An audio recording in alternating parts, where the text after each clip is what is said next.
జరిగింది వారు సతీష్ షా గారు చెప్పింది మీరు అందరూ విన్నారు. కాబట్టి వారి తెలుగు మీకు అర్థమైందో లేదో అని ఒక ఉద్దేశంతో ఒక 2 విషయాలు.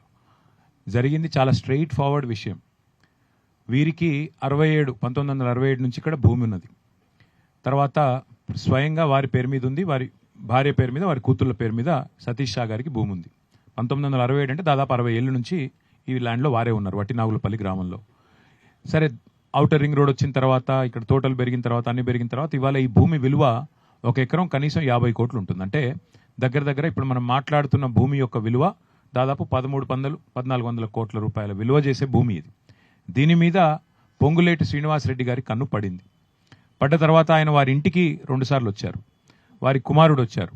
వచ్చి మాకు ఈ ల్యాండ్కు మొదలు తొవ్వ కావాలి, ఇళ్ళకి వెళ్ళి మాకు తొవ్వలేదు, పోవడానికి వెనకాల మేము భూమి తీసుకున్నాం, దానికి తొవ్వ అడిగారు. వీరు మాకు ఇష్టం లేదు, మేము అట్లా దీని ఒక తోట పెట్టుకున్నాము, మా పిల్లల కోసం పెట్టుకున్నాం, ఇవ్వమని చెప్పారు. తర్వాత ఏం చేసినారు, మంత్రి గారు స్వయంగా వచ్చారు, ఇంటికి వచ్చినారు. ఇంటిమిడేషన్, వారు మాట్లాడిన మాట ఏంటంటే ఇంటిమిడేషన్, బెదిరించడానికి వచ్చినట్టుంది తప్ప ఇంకో దానికి రాలేదు. మంత్రి గారు వచ్చారు. వచ్చిన తర్వాత వెంటనే ఏం జరుగుతుంది, మేము ఇవ్వమండి, మేము స్థలం ఇవ్వము, మాకు అమ్మే ఉద్దేశం లేదు, మా పిల్లల కోసం పెట్టుకున్నామని వారు చెప్పారు. చెప్తే మంత్రి గారు వెంటనే ఏం చేసినారు, ఒక అరాచక పర్వానికి తెరలేపినారు. ఆయన డిపార్ట్మెంట్లోని ఏడీ సర్వే అనేవాడిని అడ్డం పెట్టుకుని శ్రీనివాసులు అనే వ్యక్తిని అన్అఫీషియల్గా బెదిరించారు. ముందు ఏమని, మీ ల్యాండు ఇక ఉన్నది లేనట్టు లేనిది ఉన్నట్టు, ఇందాక వారు చూపెట్టిన ఫోటో అదే.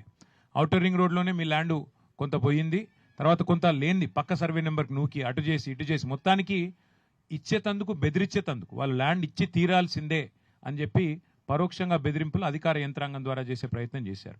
ఆ శ్రీనివాసులు అనే వ్యక్తి తర్వాత డిస్ప్రపోర్షనేట్ అసెట్స్ కేసులో దొరికాడు. 100 కోట్ల రూపాయలతో సహా దొరికిన వ్యక్తి ఆయన.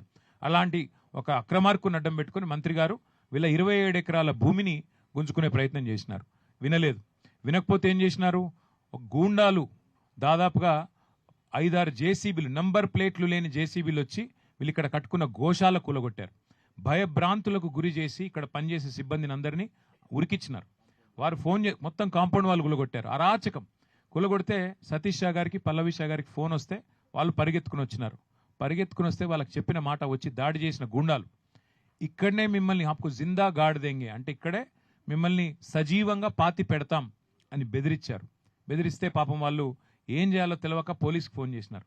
ఫోన్ చేస్తే మొదలు పాపం పోలీసులో ఒక సిన్సియర్ అధికారి ఉండే, హబీబుల్లా ఖాన్ అని, ఆయన హెల్ప్ చేశాడు. ఆయనకు తెలియదు ఈయన వెనకాల ఎవరున్నారో ఆయనకు కూడా తెలియదు. తెలియక ఏం చేసినాడు, ఎఫ్ఐఆర్ చేసినాడు. ఎఫ్ఐఆర్ చేయడంతో పాటుగా వీరికి రక్షణ కల్పించే ప్రయత్నం చేసినాడు. తెల్లారే అధికారిని ట్రాన్స్ఫర్.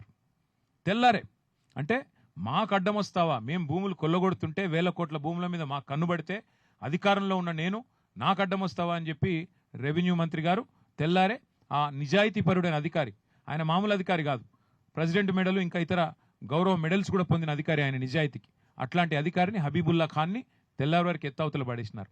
అప్పటి నుంచి ఇప్పటి వరకు బెదిరింపుల పర్వం కొనసాగుతూనే ఉంది.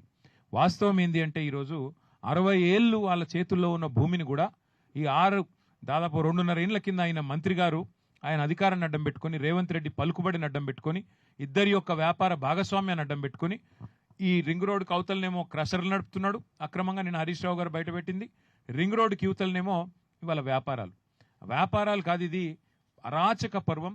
భూములు గుంజుకునే భూ దోపిడీ, వాళ్ళ భూదాహం కోసం ఇవాళ ఇట్లాంటి నిజాయితీ పరులైన అమాయకులైన వారిని వేధిస్తూ ఉన్నారు. ఇవాళ మేము చూపెడుతున్నది మీకు మచ్చుకు ఒకటి, ఇక డీటెయిల్స్ చాలా ఉన్నాయి. హైకోర్టు ఆర్డర్లను ఎట్లా తుంగలో దొక్కినారు, 60 ఏళ్ల నుంచి అధికారం వాళ్ళు ఎంజాయ్ చేస్తున్న భూమిని ఏడీ సర్వేని అడ్డం పెట్టుకుని ఎట్లా భూమి బౌండరీస్ మార్చే ప్రయత్నం చేశారు, ఎట్లా మొత్తం కాంపౌండ్ వాళ్ళు కూలగొట్టారు, ఎట్లా మిమ్మల్ని జిందా ఇక్కడే అంటే మిమ్మల్ని సజీవంగా ఇక్కడ పాతి పెడతామని చెప్పి ఎట్లా చెప్పారు. మీరు చూడండి, చెట్లే 30-40 ఏళ్ళ చెట్లు, ఇవి కొబ్బరి చెట్లు కానీ మామిడి చెట్లు కానీ 30-40 ఏళ్ళ చెట్లు. అంటే ఇలాంటి భూములు ఇక్కడ విలువైన ఒక భూమిని మేము మీకు చూపెడుతున్నాం. ఇట్లా ఇంకా చాలా ఉన్నాయి. ఒక్కొక్క బాధితులందరూ ఇవాళ మా దగ్గరకు వస్తూ ఉన్నారు, మా ఎమ్మెల్యేల దగ్గరికి. నిన్న జరిగిన ఎపిసోడ్ తర్వాత మా దగ్గరకు వస్తూ ఉన్నారు. మహేశ్వరం కాన్స్టిట్యున్సీలో, మా సబితక్క కాన్స్టిట్యున్సీలో, రంగారెడ్డి జిల్లాలో 1000 ఎకరాలు ఇదే పద్ధతుల్లో కొల్లగొడుతున్నారు. ఒక్క మాట నేను చెప్పదలుచుకున్నాను, కాంగ్రెస్ పార్టీ మేనిఫెస్టోలో చెప్పారు ధరణిలో 20 లక్షల ఎకరాల భూమి ప్రాహిబిటెడ్ లిస్ట్లో ఉంది. ఎందుకంటే రకరకాల పంచాయతీలు ఉంటాయి కాబట్టి ఆనాడు నిజాయితీగా పనిచేసే అధికారులు యాజ్ ఇట్ ఈస్ పెట్టారు. కాంగ్రెస్ మేనిఫెస్టోలో ఏం చెప్పారు, ఆ 20 లక్షల ఎకరాలను నిషేధిత జాబితాలోంచి 100 రోజుల్లో తొలగిస్తాం. ఇది చెప్పిన మాట మేనిఫెస్టోలో. ఇవాళ జరుగుతున్నది ఏంది, 2.5 ఏళ్ల తర్వాత ఇట్లాంటి అమాయకులందరినీ అధికారాన్ని అడ్డం పెట్టుకుని అధికారులను అడ్డం పెట్టుకుని అరాచక పర్వానికి తెరలేపి 1 కోటి ఎకరాల భూమిని ఇవాళ నిషేధిత జాబితాలో పెట్టారు. 22A పెట్టారు. ఏం చెప్తున్నారు డైరెక్ట్గా, మీరు మా దగ్గరకు వచ్చి మీ భూమిలో 50% ఇస్తే మీరు అందులోకెళ్ళి తీసేస్తాం, లేకపోతే తీయం. ఏం చేసుకుంటారో చేసుకోపోండి, ఎవడికి చెప్పుకుంటారో చెప్పుకోపోండి. సతీష్ షా గారు చెప్పిందంతా మీరు విన్నారు. ఇప్పుడు పల్లవి షా గారు వారు హిందీ మే